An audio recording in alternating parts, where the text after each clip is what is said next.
الحمد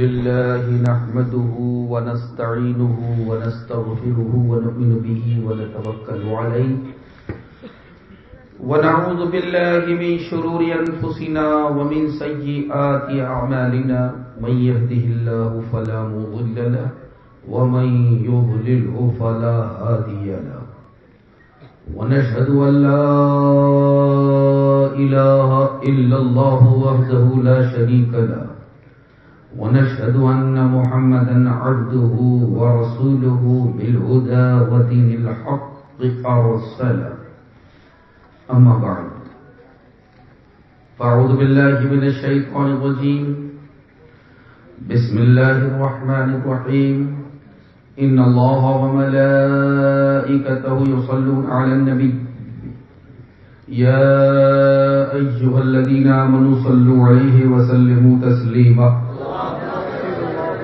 صلى الله على النبي الأمي وآله وأصحابه وبارك وسلم صلاة وسلاما عليك يا رسول الله وعلى آلك وأصحابك يا شفيعنا يوم الجزاء.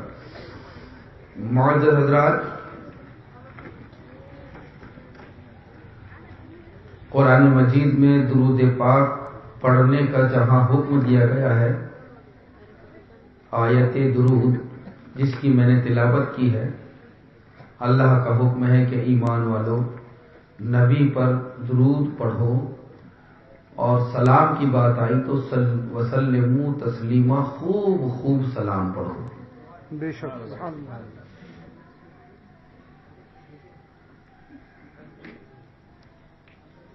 اس آیت کریمہ کی تفسیر میں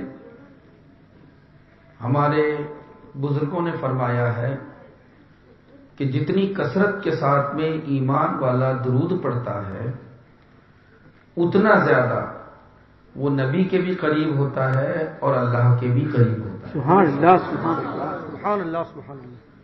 حدیث پاک میں آیا ہے کہ اللہ تعالیٰ نے کچھ فرشتوں کو متعین کیا ہے، یہ ابو داؤد میں حدیث.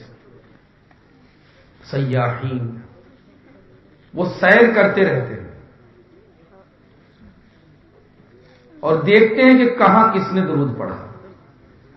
بس کسی نے درود پڑھا کہ فوراً لے جا کر اپنے آقا کی بارگاہ میں پیش کر دیتے ہیں، یا رسول اللہ فلاں جگہ، جیسے یہ برکٹ ہے آرمور، یا رسول اللہ آرمور میں برکٹ میں ایک آپ کا غلام ہے جس نے آج 3 بار 4 بار 5 بار جتنا بھی اس نے درود پڑھا ہے، اس غلام کا نام یہ، اس کے والد کا نام یہ، اس کے خاندان کا نام یہ، محلے کا نام یہ، سب عرض کر دیتے ہیں کہ اس نے اتنی مرتبہ آج آپ پر درود پڑھا ہے. سرکار اپنے غلاموں کے درود کو سن کر خوش ہوتے ہیں. اسی درود پاک کی فضیلت میں ہمارے بزرگوں نے فرمایا کہ حضرت سفیان ثوری یہ ایک محدث ہے. مسلمانوں، اسلام میں دین جاننے والے لوگوں کے الگ الگ پوسٹ ہے، الگ الگ عہدے ہیں. حافظ ہے، قاری ہے، مولوی ہے، عالم ہے، مفتی ہے، محدث ہے، مفسر ہے. تو ایسے ہی سفیان ثوری ایک محدث گزرے ہیں جو حدیث شریف روایت کرتے ہیں، سمیٹتے ہیں. بڑے بڑے علماء آ کر ان سے حدیث سنتے ہیں. اور محدث جو ہوتا ہے نا، وہ واقعہ بیان کرنے میں بہت باریکی نگاہ رکھتا ہے کہ میں نے کس سے سنا اور کسے بیان کر رہا ہوں اور کیا بیان کر رہا ہوں. بہت گہری نگاہ ہوتی ہے محدث کی. تو محدث سفیان ثوری رحمت اللہ تعالی علیہ نے ایک واقعہ بیان کیا. میں کعبے کا طواف کر رہا تھا اور طواف کرتے ہوئے میں نے دیکھا کہ میرے آگے آگے ایک نوجوان ہے، وہ بھی طواف کر رہا ہے.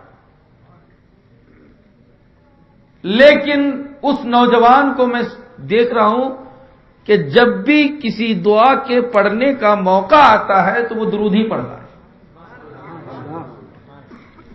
طواف شروع کرتے ہیں حجر اسود سے.